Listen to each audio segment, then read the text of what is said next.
What is up, guys? Good morning, good afternoon, good night. I don't know what time it is where you are right now, but I haven't made a video in months and it feels good to be back because I love making YouTube videos.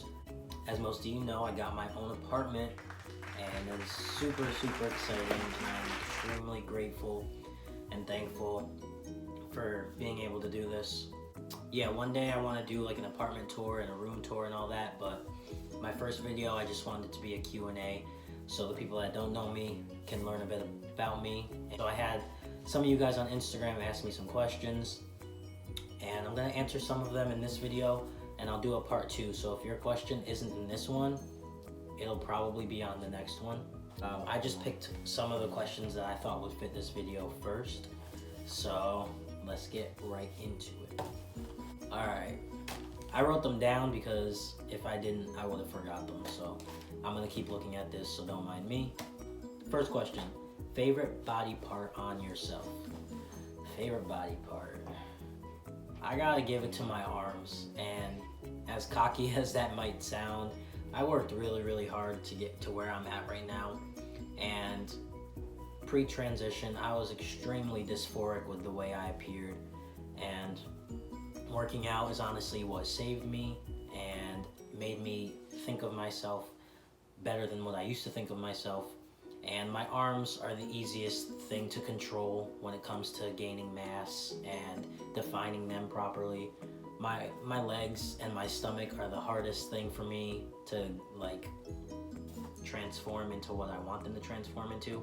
So I gotta give it to my arms because it's the easiest and the most convenient, and I know a lot of people like arm day versus leg day, so that's where I stand. So yeah, my favorite body part would have to be my arms. Next question is, where do you get your packers and where do you get your boxers? So for my packers, I've tried all different sites just because I like to give everybody a shot and I like to see different options. I've watched lots of YouTube videos of reviews on packers, as most of you probably have too, and so far my favorite has to go to Real Magic, but the only thing about that is it is a pricier option, but their quality is pretty good, so you pay for what you get and you get what you pay for.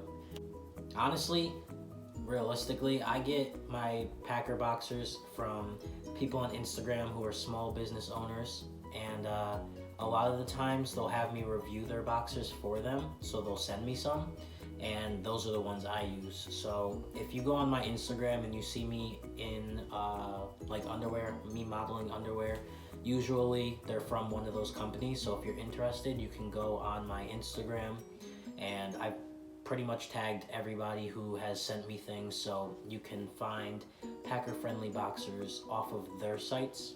I'll actually leave it in the description below as well to help you guys out if you're interested. Next question is, were any of your surgeries, therapy, or shots covered by insurance? So this is gonna vary state to state and by what insurance you have. So my story is gonna be different than other people's, but for me in particular, my surgeries were covered in full, and my testosterone shot, when I was on my mom's insurance, I only paid like $5, and I only had to refill it every 3 months, so that was basically not really paying much. As for the insurance I'm on now, for my job, I pay $0, which is really nice. So my testosterone is completely free and completely covered. As for therapy though, I had to pay for that out of pocket because the therapist I went to see did not accept insurance. So I had to pay like $60 a session. Luckily, I only had to go to therapy like 4 times. So overall, the cost was not that expensive for the outcome of what I was able to do. Next question. When did you learn you were different from other kids?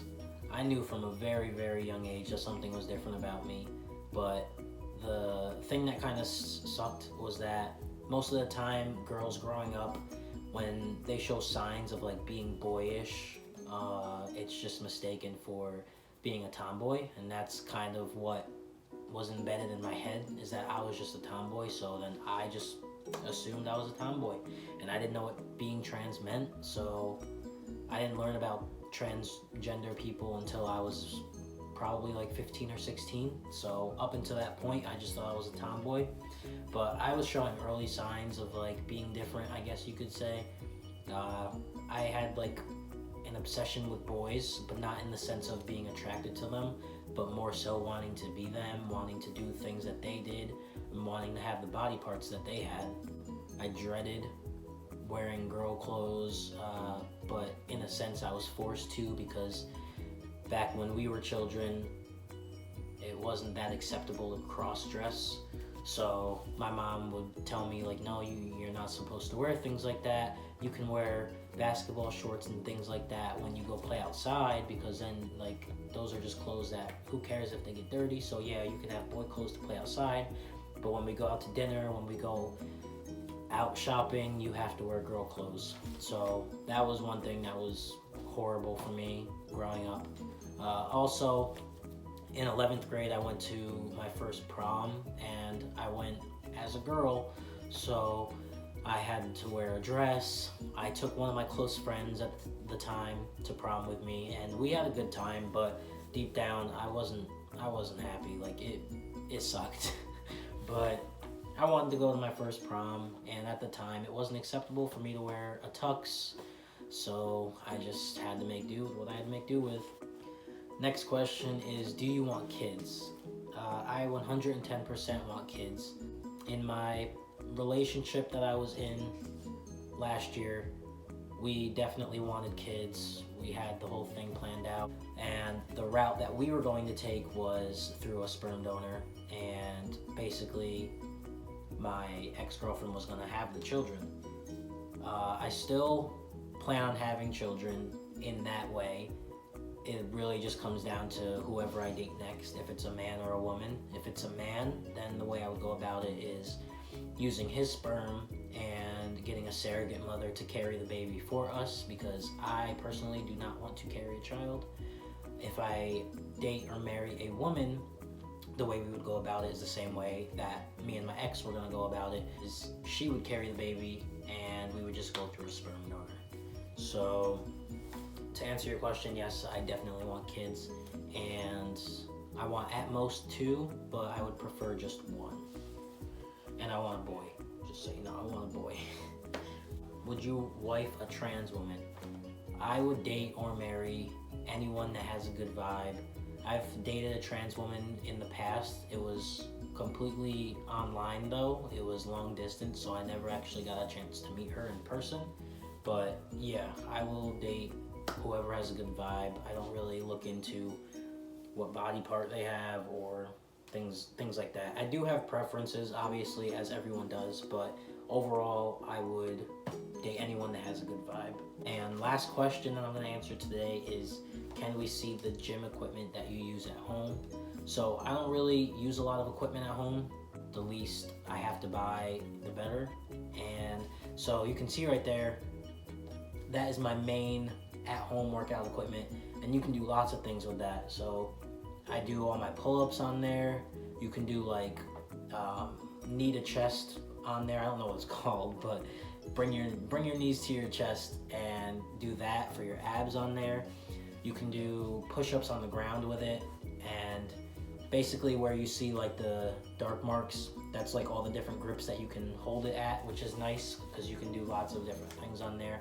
You can do dips on there. I also do dips on the side of my bed, and I do lots of regular push-ups on the ground. I do crunches on the ground, handstand push-ups on the wall, and then I also have free weights in my closet that I use. I just didn't want to get those out because they're heavy, but they have different weighted plates on there that you can take off or put on to add or take away weight, which is nice and convenient. So yeah, for the most part, I don't really have a lot of equipment at home because I don't think it's really necessary. I also go to the gym, and that's where I use the actual heavy and like big equipment that I wouldn't have in my house. So yeah, that's the equipment that I have at home. If your question wasn't in this video, it'll most definitely be in the next video, because I do plan on doing a part 2. But again, if you have any more questions or comments, you can leave them down in the comments below, or you can message me on Instagram. Also, let me know what other videos you would like to see. I've done all types of videos in the past, vlog videos, workout videos, and I will also do videos of like cooking and like how to meal prep, all that type of stuff. So just let me know in the comments below what other videos you would like to see, and yeah, I'll see you in the next video.